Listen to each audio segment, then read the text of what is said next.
This is Global Tennessee, news, analysis, and commentary from the Tennessee World Affairs Council in Nashville. Global Tennessee is produced in association with the Center for International Business at Belmont University and the International Business Council of the Nashville Area Chamber of Commerce. The World Affairs Council is a nonpartisan, nonprofit educational association, and the views expressed on Global Tennessee are those of the participants. Welcome to the May 5th edition of Global Engagement. I'm Patrick Ryan, founder and president of the Tennessee World Affairs Council. With me today is our special co-host, sitting in for Ambassador Dick Bowers. Today, you'll be fortunate to have insights and perspectives from Dr. Marieta Velikova, an associate professor of economics at Belmont University and a member of the World Affairs Council board. Dr. Velikova, welcome. Thank you for this incredible invitation. I feel very honored because I know it's impossible to be Dick Bowers, but I'll just try to be Marieta Velikova. And thank you for this invitation. I'm honored, I'm excited, a little bit nervous. And if I forget my English, I'll just start speaking Russian. After global update. Did you want to extend Cinco de Mayo greetings? Yes, so for all our audience, Cinco de Mayo with Global Update, Tennessee World Affairs Council. Welcome. Okay, terrific.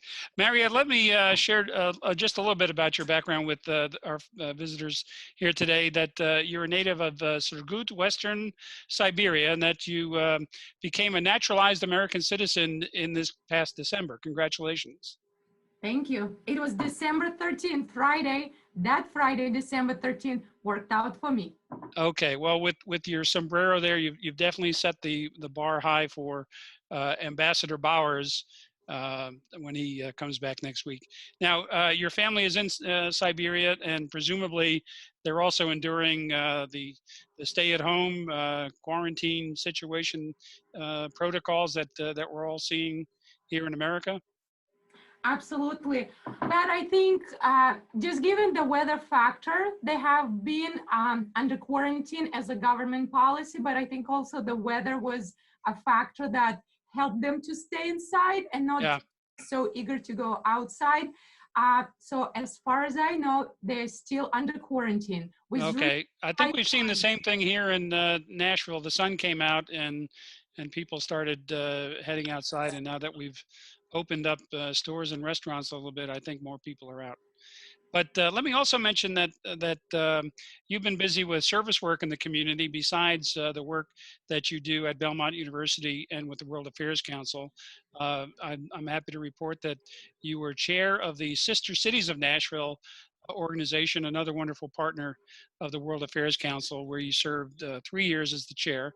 And at Belmont, you're a past recipient of the Cheney Distinguished Professor Award. Well done for your achievements and accolades. Well, thank you, Pat. I think my teaching award I definitely share with all my students. You know, so if I have any of my students listening, so it's really a shout to all of you. You are my inspiration, and you're really the meaning of what I do every day. So it's really a word that belongs to all of us. Terrific. Well, let's get started. Today, we're going to talk about the top 5 topics in the news from the past week. First, let me add a welcome to members of World Affairs Councils joining from around the country. This event is part of the C Amplified, an ideas summit presented by World Affairs Councils nationwide with the theme of putting the world back together. This week, councils from around the U.S. are working together to highlight the power of our World Affairs Council network. And we encourage everyone joining us today to support your local World Affairs Council, especially on Giving Tuesday, which we'll talk about. This World Affairs Council is contributing to the summit with 3 webinars that we'll have today and tomorrow. This news review, this evening's speakers program, which are our regular programs. Tonight we'll be talking about U.S.-China relations. And tomorrow afternoon we'll have a special episode of our speakers program, and the topic will be Iran, the maximum pressure campaign meets the maximum resistance campaign with 3 terrific speakers. Well, let me remind everybody that today is Global Tuesday, and accordingly, our World Affairs Council, along with many others, is asking that people take time today to look at contributing to their local nonprofits. Giving Tuesday is a global generosity movement unleashing the power of people and organizations to transform their communities and the world. So I invite you to support the Tennessee World Affairs Council with your gift at tnwac.org/donate, and you can find additional information of how to support what the World Affairs Council is doing on the website. Well, let's continue with our program today, and please make sure that you get your questions ready in the question queue on your screens on the lower panel. Now, on to the news. Marieta? Okay. Well, since it's a global update, let's not waste any more time, and let's get to the news. So, Pat, could we get to our first slide? You bet. So we have, excellent. So I thought that we could, given the situation we are today, the entire world is consumed with news about COVID-19. We see difference in number of cases, we see difference in responses, and I think that's what we will start today. Next slide. So there's so much data, and I'm an economist. I'm an incredibly data-driven person and a mad scientist. So there is data. However, today I do want to kind of us think and reflect a little bit on all this information that we see in the news. So I think the first point I would like to make, and I'm by no means a medical expert, I'm just an economist. I think there is a little bit of confusion among people between the number of positively tested and the number infected. So I think the first thing is that we cannot confuse these numbers. Second, I often get a question, so why there is such a difference? You know, we have a case of our own country, United States, we have Singapore, Japan, we have Sweden. And so I think there are multiple explanations. It's how connected you are to the rest of the world through markets, through investment, through trade, through travel. Look at your airline, just even airlines connection. I think it's also timing. For a long time, we've seen that all over the world, COVID-19 went under the radar and undetected. So I think Italy and Spain, they were on the front line, and so many other countries, it's the timing. They will see increase in cases. And I think the other thing, it's also about infrastructure. And I'm not talking about just medicine and medical infrastructure, public healthcare system, but it's also your supply chain. It's the ventilators, it's the preventive protective gear, it's how were you able to resolve those supply shocks to the system. Right. And the last, Pat, apologize. What's that? Did you have a question for me? No. I was just agreeing. Okay. And so then my last statement would be, I think it's also about personal factor, and it's about each one of us, the decisions we make.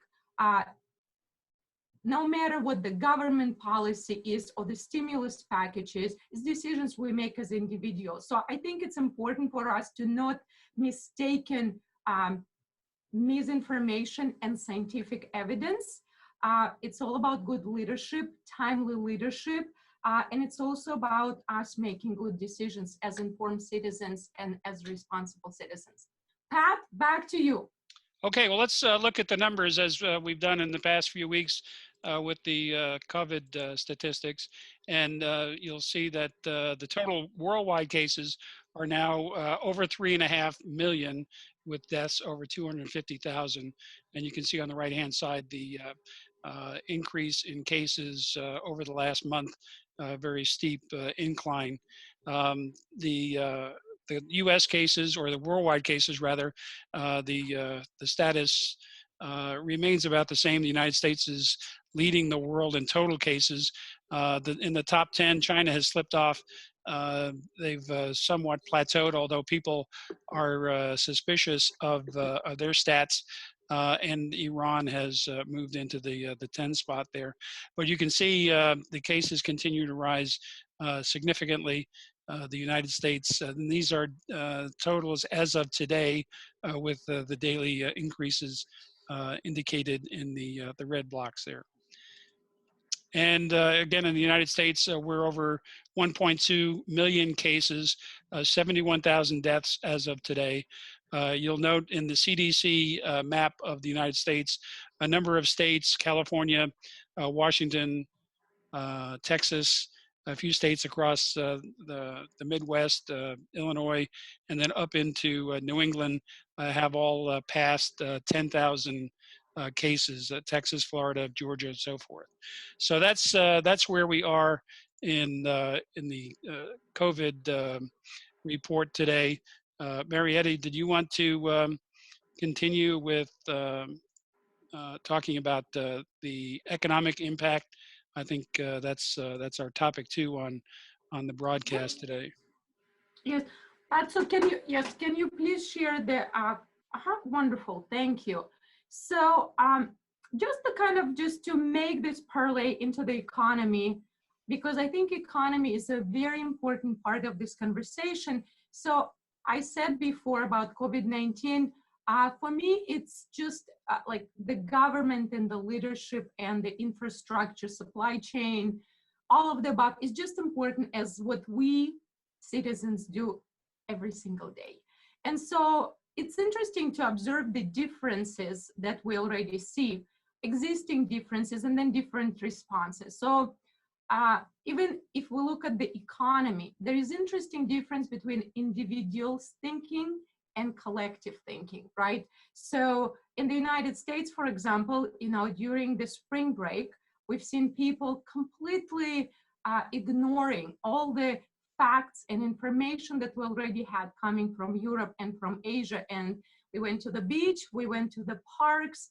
And so German people, they believe in their government, they believe in their science. And so they're much more driven by government announcements and scientific facts. So let's see how our personal behavior, our psychology, our decision-making, our personal choice plays out into the economy. I'm going to focus on US economy, but I think the implications even on the world scale are very similar. So just a few updates. I'm not gonna overbear anybody with the data. So US economy update. So as of right now, and we'll see more data this coming Thursday, but as of right now, 30.3 million first-time claims over the past 6 weeks, which is 8.6% of our labor force. That's according to the US Department of Labor. So unemployment rate for April is expected to be 14%. We have never seen numbers like this. This is how unprecedented this event is. Personal income fell 2% in March. According to the Commerce Department, personal consumption fell 7.5% in March. Pat, can I ask you, I'm just curious, since I'm an economist and I'm talking over the numbers, can you maybe give me just an anecdotal evidence of your personal, difference in pre and post Corona, how you have decreased your consumption or changed your habits? Well, I would be curious to hear, since we all have been isolated, so we no longer see each other, and we can go and enjoy a pint of beer at our favorite Zoo. Well, like most people in Nashville and across the country, I think we've cut back on spending that we had been accustomed to, going out to restaurants and entertainment, and increased spending on the home front. So I think we're probably typical. We've been hunkered down here for a couple of months now. So our spending pattern has definitely changed. Okay. Can we go back to our slide? Okay, perfect. So we'll interrupt the data with the personal stories, because that's the whole idea of this podcast, is just to make it engaging, and we welcome your questions. So I gave you just a few numbers. The GDP decline in Q1 is 4.23. The bigger question is what we'll see in Q2. But the point I want to make here is that the habits of humans are changing. And that's the real question. We can maybe release another stimulus package. We can inject more money into the economy, but the human behavior, the personal choice, is at the core of this crisis. It's not an illiquidity problem. It's a problem of a consumer confidence and consumer having certainty and confidence in a certain level of income and ability to spend money. So, and then I'll just give you, it's interesting that as we look forward, and there's a lot of predictions, there are a lot of different scenarios. The truth is nobody really knows what would happen. We hear that fall is going to be much worse than what we have seen.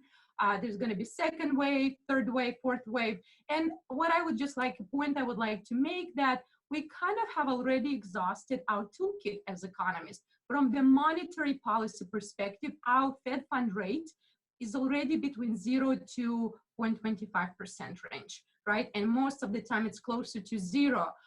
We have just fuel unlimited purchase of treasuries and mortgage-backed security. On the fiscal, we just released the largest in the history of the United States, coronavirus stimulus package. We already approved the additional amount for small and medium-sized enterprises and hospital. I'm not going to even mention the energy sector. It was one Monday, I guess 3 weeks ago, 2 weeks ago, where the futures went into almost -40. As an economist who teaches supply and demand, how can I explain to my students -40 per barrel of oil? My brother told me, Marieta, that's our only chance to become millionaires. Let's buy all the oil and we'll get paid $40 for each barrel. And as the Russian ruble collapses, that's going to be a really good deal, especially for the Russians.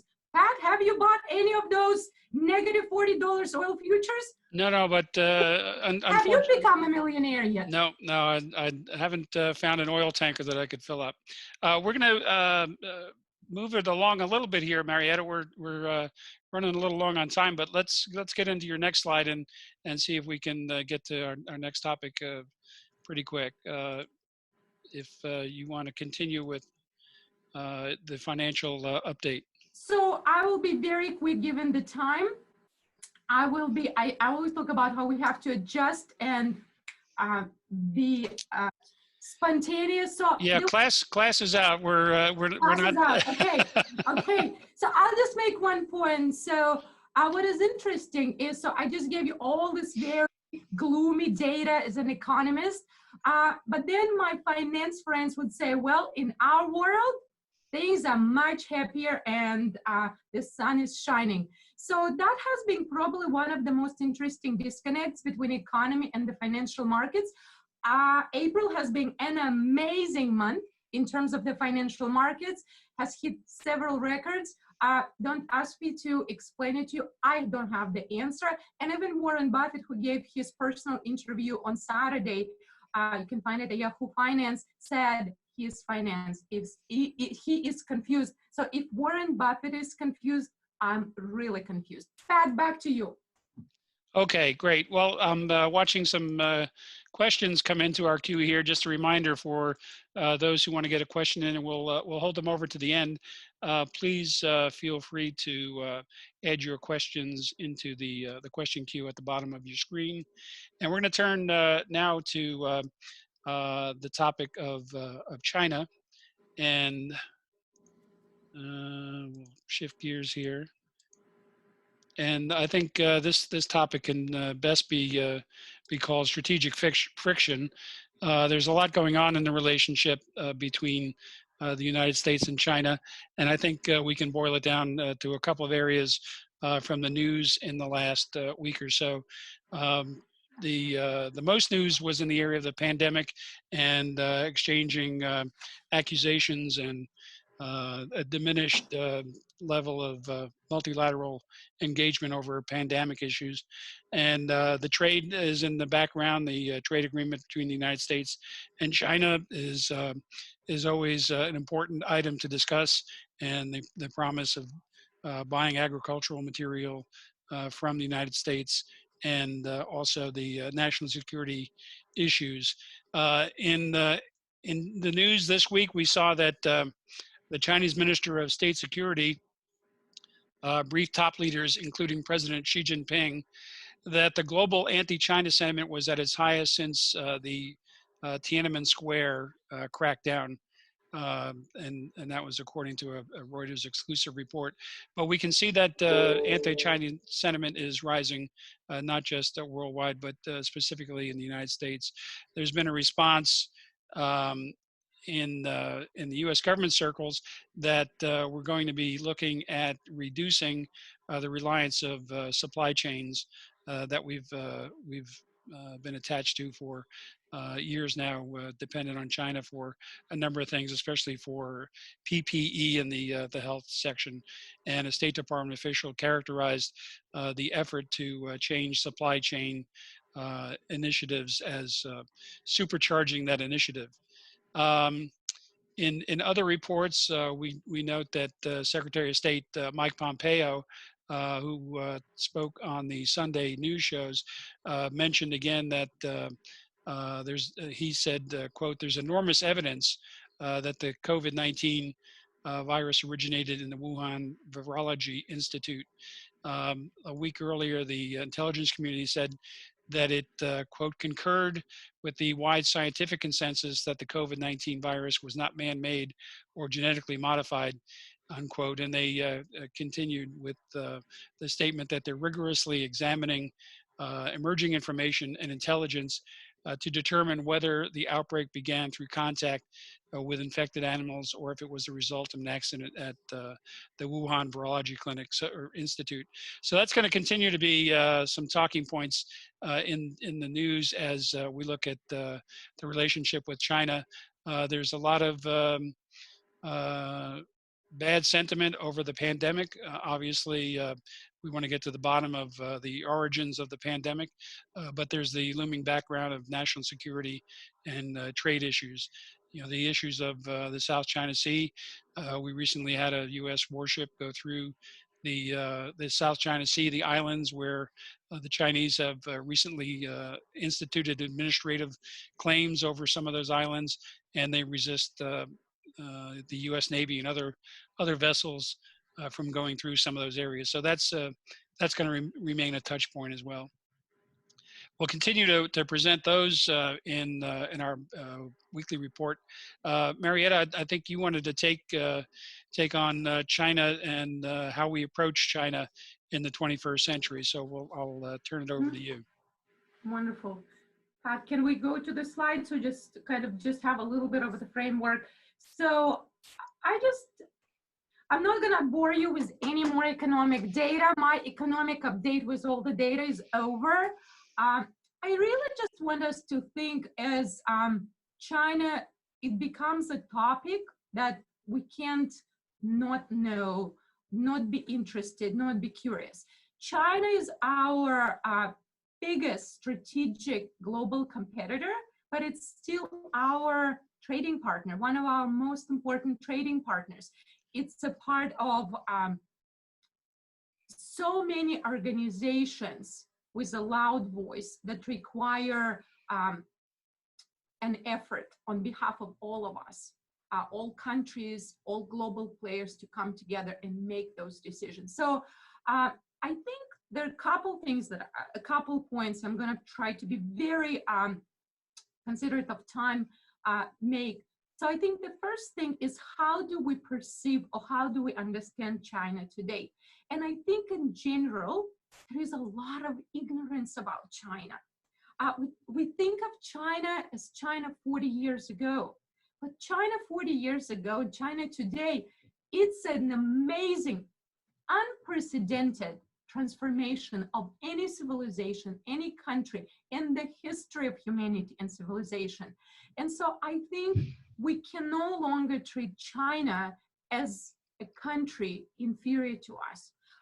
It's got a lot of problems, internal and domestic problems, but I think in terms of the global scale and global leadership today, we are, you can agree, disagree with me, that's the beauty of a conversation, we are unequal. You know, even if you look at the response today to coronavirus, in many areas, the space that we left void, China is taking it. China is stepping up, whether it's World Trade Organization funding, whether it's other initiative, The vaccine race today is reminding me a little bit of space race between Soviet Union and UK, United States.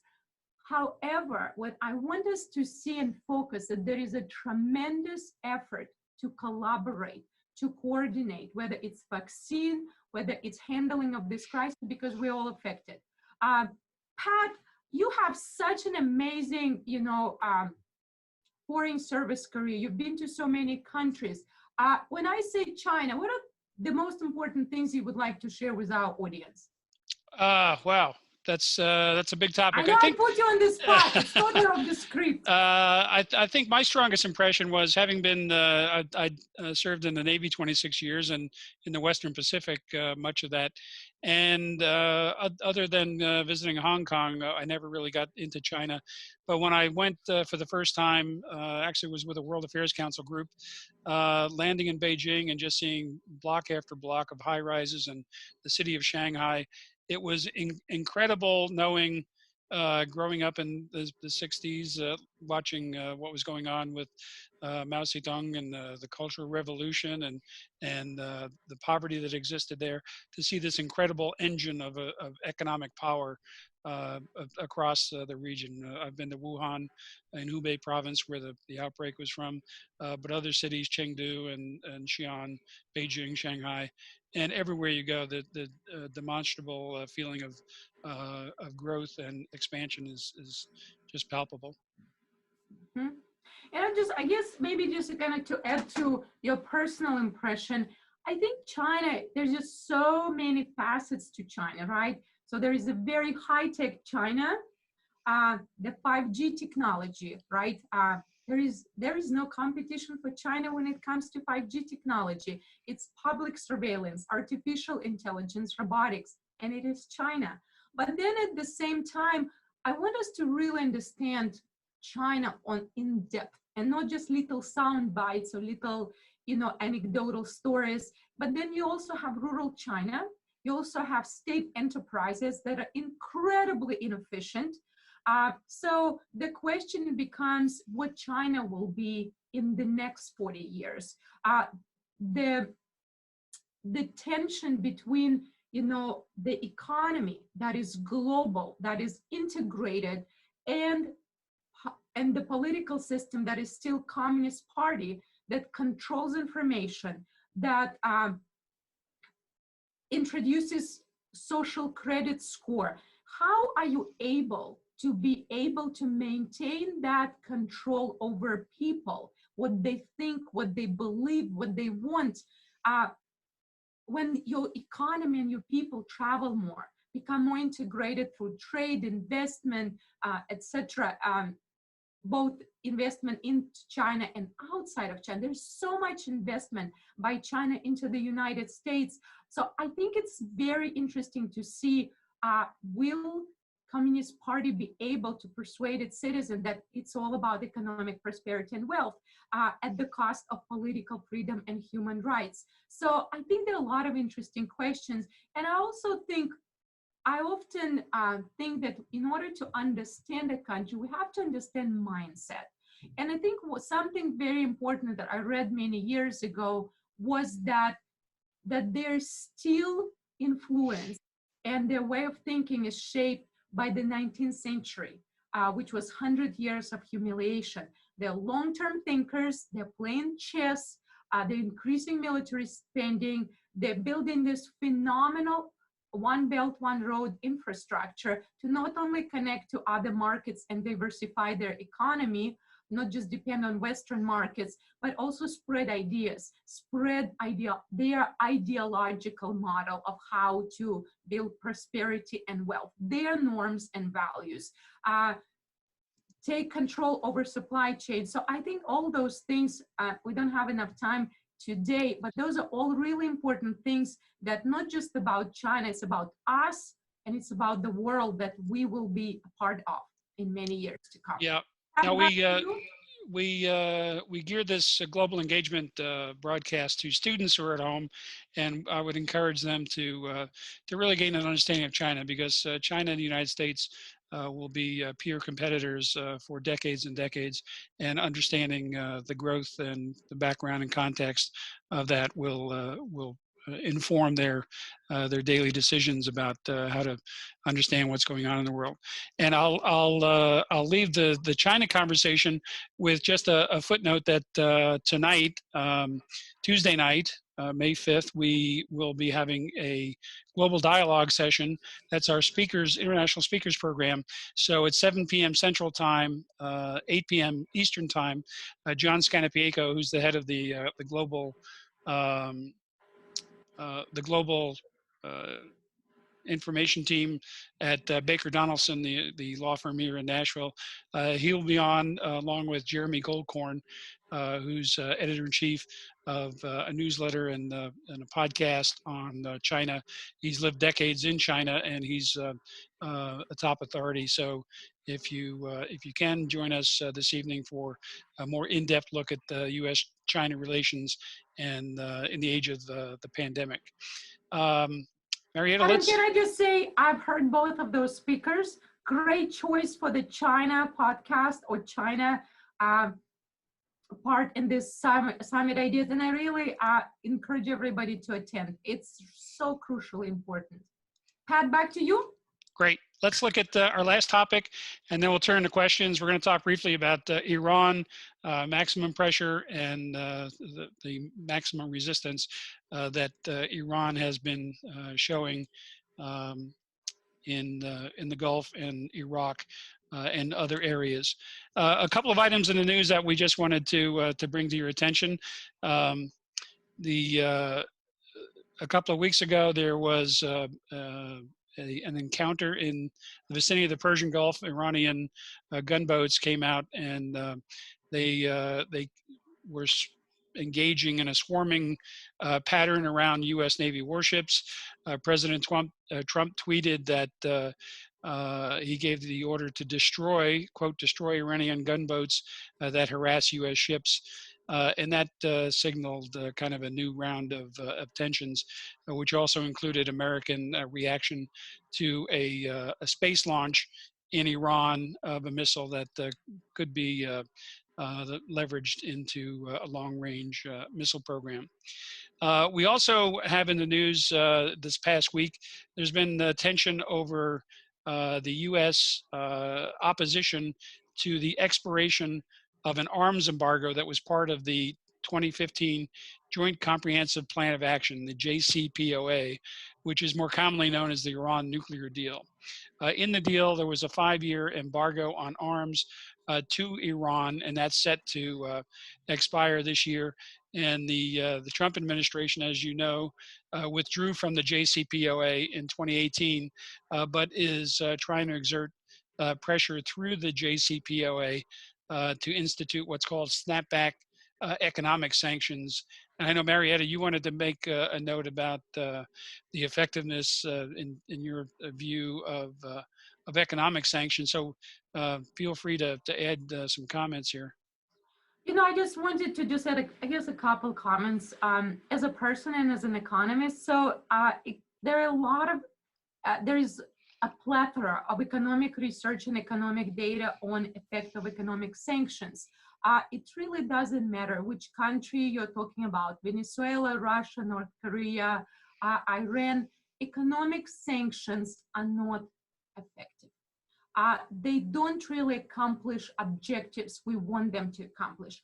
The only area in which economic sanctions are still effective is access to capital markets by these countries. That truly is, that makes a difference. And I really believe now as a person, I have seen effect of economic sanctions on my country, Russia. And I have friends from Venezuela. And I just really do not believe that economic isolation is not the tool, economic tool, political tool, diplomatic tool to really get the countries to behave and the leaders to behave in the way we want them to behave. So as a person and as an economist, I just do not believe in economic sanctions. I know it's country by country really case.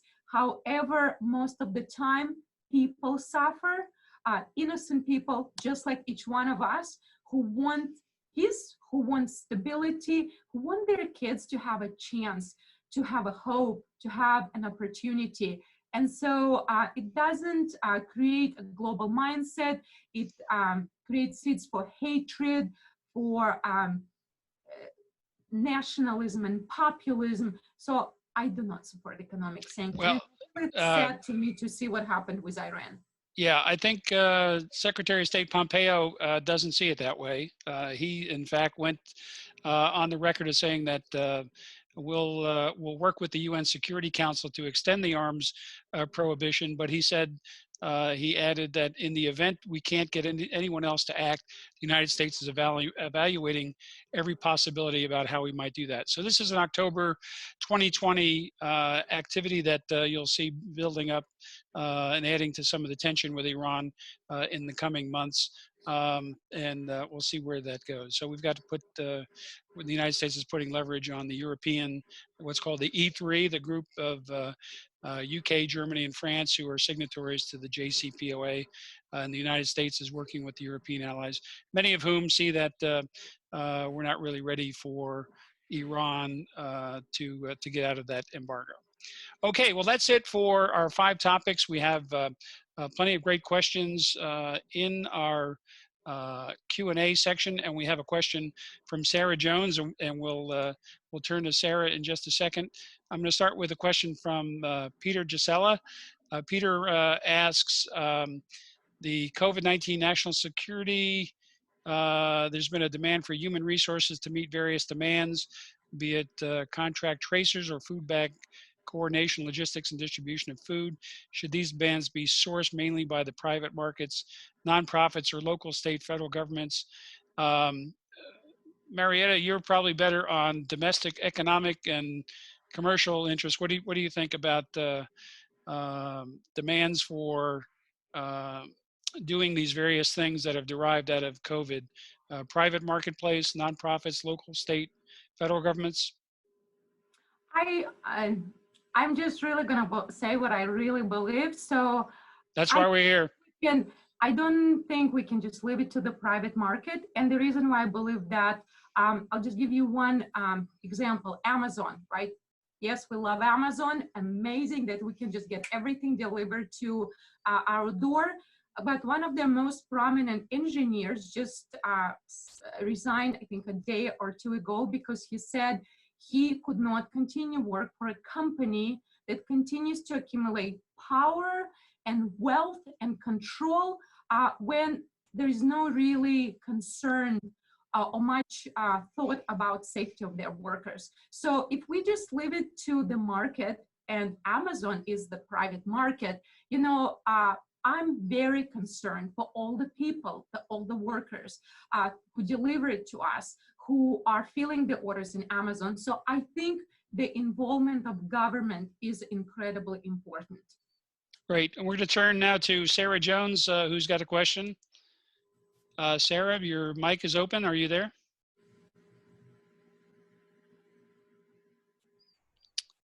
Hello, Sarah. Okay, we'll leave that mic open, and meanwhile, we'll take a question in the Q&A queue from an anonymous attendee who asks, any input on energy efficiency vehicle policy in China versus USA? Recent research has said social distancing has not had a large impact on emission reduction, so structural change is necessary. And notes that the vehicle market in China is restrictive on foreign manufacturers' energy standards. Marieta, I was with a delegation of World Affairs Council council heads and board members and so forth several years ago. I think it was 5 years ago. We were in Beijing, Wuhan province, and Shanghai, and in all of those places, part of our focus was on the energy market, and we talked to carbon trading specialists. We visited an institute for energy efficient cars, electric cars, and really learned a little bit more about what's going on with the Chinese drive, not to make a pun, to get automobile emissions down. One thing that surprised us was the amount of restriction on people actually acquiring a car. It's not as if you get a driver's license and you have enough money to go buy a car. You have to apply for and you're put on a waiting list to get a permission to buy a car. But in terms of energy efficiency, we were impressed in that group with what the Chinese were doing in terms of addressing the market and the energy and pollution concerns. Obviously, anybody who's paid attention to what's happening in China knows that the air pollution there is horrific. The U.S. Embassy in Beijing has a daily meter of air acceptability, and it's more often than not, but in the non-acceptable or dangerous levels. So they're fully aware of the issues they have. The problem is they have over 1.3 billion people, many of whom are rising into the middle class, and they all want to drive. They all want the things in their home that require energy. So the Chinese are bringing online more carbon driven energy sources, coal-fired plants, and so forth. So it's going to be a continuing problem. They are a signatory to the Paris Climate Agreement, and they have, along with the other Paris signatories, have stated what their goals are. And the last time we took a look, they were making progress on some of those goals. But it's a balance between modernization, expansion of the population, and reduction of poverty, people moving in the middle class, getting on the road, and wanting to drive. Sarah, not there, so let's take another question. Another one from Peter. China for a few years now has advanced a beltway projects to Central Asia. I think this is what you referred to, the Belt and Road, One Belt, One Road initiative. The project to Central Asia, Africa. However, all these countries' economies will be down due to COVID-19 impact. How will this impact these economic relations? Mm-hmm. Pat, I can take that one. So excellent point. But I think this goes back to what I said earlier. China is a long strategy. They're playing chess. They're not playing checkers. And so I think it is definitely not a project that is going to be profitable in any near future. But that's a project to really reshape global order, a global world order as we know it, just like United States kind of designed the liberal global order after the World War II, right. Change the world. That's what China is doing. It's not just about economics. It's about values. It's about models. It's about ideas. And it's also, at the end of the day, it is about economics. Do not want to depend on Western markets and be subject to tariffs on steel and aluminum and other tariffs by the United States. They want to diversify, and they want to have access to the markets that have the largest potential growth over time. That's all I'm going to say. Yeah, I think a direct response that I would make to this question is there's inevitably going to be some forestalling of the progress of the One Belt, One Road initiative as a result of the COVID-19 virus. I think it was, Marieta, correct me if I'm wrong, first quarter growth in China was down 6.8%. So we're seeing a global recession, if not a global depression, as a result of the pandemic. And it cannot but impact any of these massive projects that extend across state lines. And as the questioner noted, it does range from China across Central Asia into the Middle East, Africa, and even into Europe. Italy signed on as a participant in the One Belt, One Road initiative. So it's going to impact development projects in many places. But still, I think there's going to be a strategic press for this infrastructure project and the influence that it brings to China. But can I just add one just add something to your point made that IMF has already put out an estimate of decrease in global economy in 2020 by 3.2%. Just to give you, I don't like just to give numbers, I like the context. And so in relation to the most recent economic disaster we're familiar with, financial crisis 08-09, back then IMF released the same similar figure and it was 0.3. So that's even the difference in financial crisis that we have experienced years ago and what is upon us now. So absolutely, Pat, agree 100%. Great. Marieta, we have a question from Campbell Lehman, who is one of our academic WorldQuest students here in Nashville. Campbell asks, after the pandemic is over, do you think that American companies will try to produce essentials such as masks and medical supplies in the US instead of outsourcing them to other countries? What do you think, Professor Velikova? Okay, first, thank you for a wonderful question, and I love our WorldQuest students. Excellent question. I think there is going to be right now a real global rethinking of global supply chain. The way we have built supply chain up to this point, it's based on efficiency, right? Just on time delivery, no idle items, because we can ship everything. So that's the system. But now this system has become incredibly vulnerable because it created these shortages of essentials, right? Just like what we have, like you have mentioned and Pat reiterated. So I think there is a rethinking. Supply chain failed. Most of the countries, a lot of countries that used to export close, China from net exporter became net importer of those essentials. So I think there is going to be a major shift and rethinking of global supply chain. I think there is going to be more localization and really more, maybe more ability to produce on our own those essentials that are so critical in times like this, because it's not a black swan event. We were expecting, a pandemic sometime. It has happened before, it will happen again. So that's why it also exposed our vulnerability and our unpreparedness. Even as a country, we were not on the front line like China, Italy, and Spain. We had time and we still did not prepare. Yeah, while we wait for the last one or two questions, Marieta, you said it's not a black swan, but even though people were warned, decision makers considered it not to be a likely event,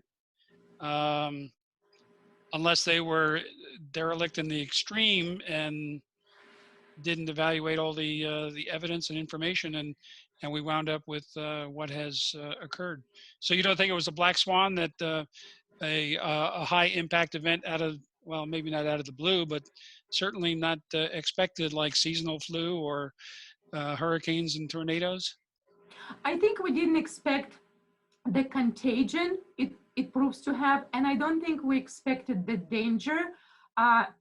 It now, again, according to the data, it has had on the entire global society, but there was multiple reports by scientists, by experts that have been released saying that we should be ready, that the pandemic is expected, and we were not. But I think it's also, it points to a lot of other issues that I'm not going to go to.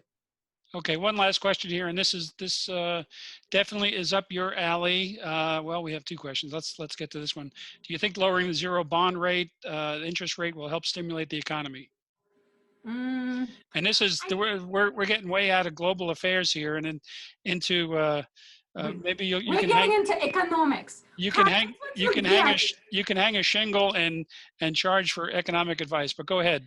That's what you get when you invite an economist. So hopefully you'll still invite me again, because I love economics. And thank you for a great question. I think it's basically, I'm going to make two statements. So the first thing is how effective it is. I think the Federal Reserve did what they could because they understood the importance and they could foresee the economic impact. So it was, I think, like March 8th. So when we were still going to the beach and we were going on all the travels and the life was as normal, the Federal Reserve already like literally hit on all the tools in their toolkit. So they were very timely. The difficulty is that what's the purpose of interest rate, right? It's to stimulate us to go buy a house, buy a car, go to school. But if it's pandemic, I might be more inclined to, because there is a lower interest rate and the lower cost of borrowing money, but it's uncertainty and confidence. And I'm going back to the personal factor, personal choice. And second, if I'm going to be sitting at home, why do I even need a car? I don't need a car. So I think the tools that are usually quite effective in this time are not as effective, because it's not about, you know, a life being normal and us just not having enough money to purchase something. It's me not having confidence. It's me not having certainty. I just gave you an unemployment data. It's everybody understands we're not going to go to normal, and what is this new normal will be, we still don't know. And so if I'm going to be still under lockdown and restrictions, there is no reason for me to go buy a car. If I'm a freshman, I don't know if I would go to school. I might take a gap year. So yeah, this is just my response, that how effective these tools are, it's incredibly different from any other crisis. They're not effective. And I'll just say another thing. The bigger question is that when that bailout, massive bailout expires, what's going to happen then? By that time, maybe we'll be able to, you know, operate. I don't know, but I think the other big question is like, what happens when the stimulus package is spent? So that's another big question. Okay, well, we need a spin-off webinar, Domestic Economy, with Dr. Marieta. Last question, Cassandra Wade asks, many people are saying that we should be reducing our trade and focusing on being able to sustain our own nation. This is partially a result of broken supply chains and such high current unemployment rate. However, do you think if we practice more liberal trade and come together globally to survive the pandemic and future waves, that the high unemployment here and the global recession, it might be battled with the emergence of new companies, delivery services, online professions, etc.? So this is looking at global employment and how we adjust ourselves to the post-pandemic, the other side of what's going on now. So we're close on time. So can you do that in a minute? In a minute. Okay, go. 60 seconds. So first of all, that is one of my students. So Cassie, thank you for. Okay. I'm going to highlight my students. I love my students. So 60 seconds. So the first thing, I'm an economist. I do believe in economic integration. I do believe that me as a professor, I can only teach economics. If you're not going to ask me to teach political science, biology, that would be a disaster.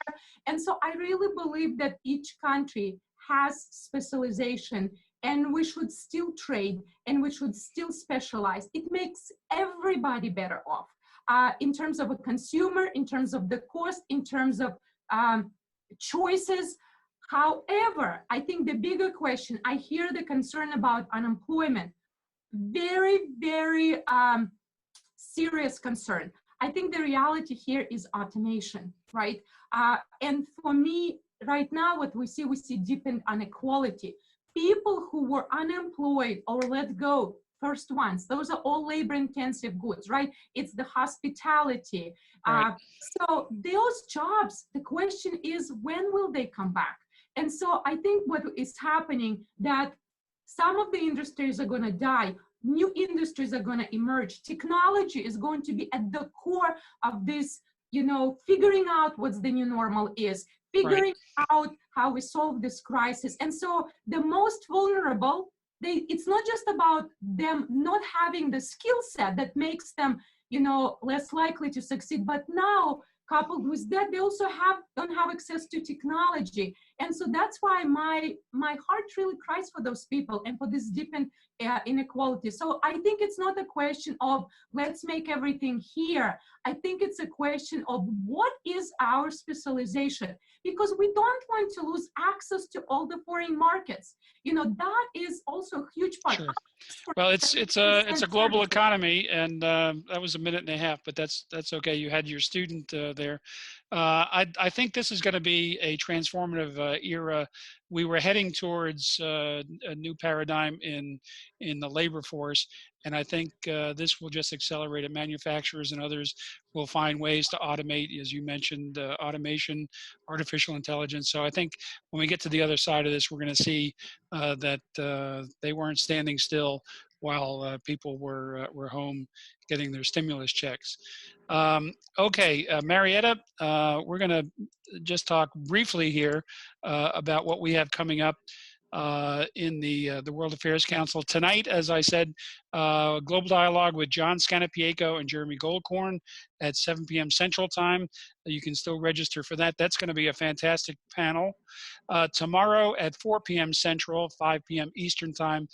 This you don't want to miss. We have Ambassador William Lures, Career Foreign Service Officer, ambassador to 2 different countries, Venezuela and Czechoslovakia. Dr. Gary Sick, who was on the National Security Council, and he's an Iran specialist. He's a senior research scholar at Columbia. Ellie Jeremiah, who is senior policy fellow and deputy program head for Middle East program at the European Council on Foreign Relations, and I'll be in on that as well. This is going to be truly an international episode of the Global Dialogue International Speakers Program, so you don't want to miss either of those. We invite our World Affairs Council of America attendees to sign up for that as well. We ask that all of you consider that it is Giving Tuesday. Your Tennessee World Affairs Council cannot operate without your support, so if you could steer your way over to tnwac.org/donate and maybe plug in $5 a month, that would be terrific. Or you could immediately text on your iPhone or Android, text give and then whatever amount, 10 is the example here, but if it's 20, that'd be fine, to 844-959-2934. And I'm reading the slides for the benefit of those who will hear this on the podcast. Again, we do archive all of our material on our youtube.com/TNWAC website, of a channel we have on YouTube, and soundcloud.com/TNWAC for the podcast. You can go in there and find 2 years now of terrific podcasts. Some of them are evergreen. The topics and speakers are still good information that you might want to listen to on your podcast. And as of the pandemic, when we shifted from in-person programs to these Zoom webinars, everything is archived. So we've had terrific speakers so far, and we'll have more to come. Marieta, Dr. Velikova, you have been an exceptional co-host. I thank you for spending the time to prep for this and to go to your office at Belmont so you'd have a stable Wi-Fi signal. I think Ambassador Bowers is going to have a hard time getting back in his co-host seat after you today.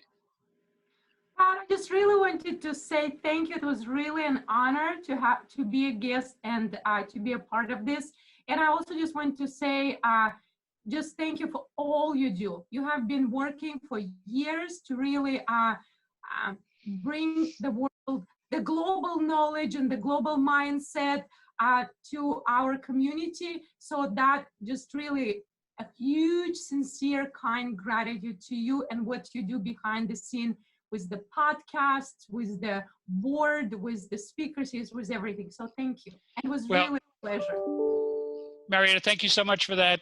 We're about out of time today, but I wanted to thank you again, and also to thank our Tennessee World Affairs Council audience and our World Affairs Council visitors who joined us today.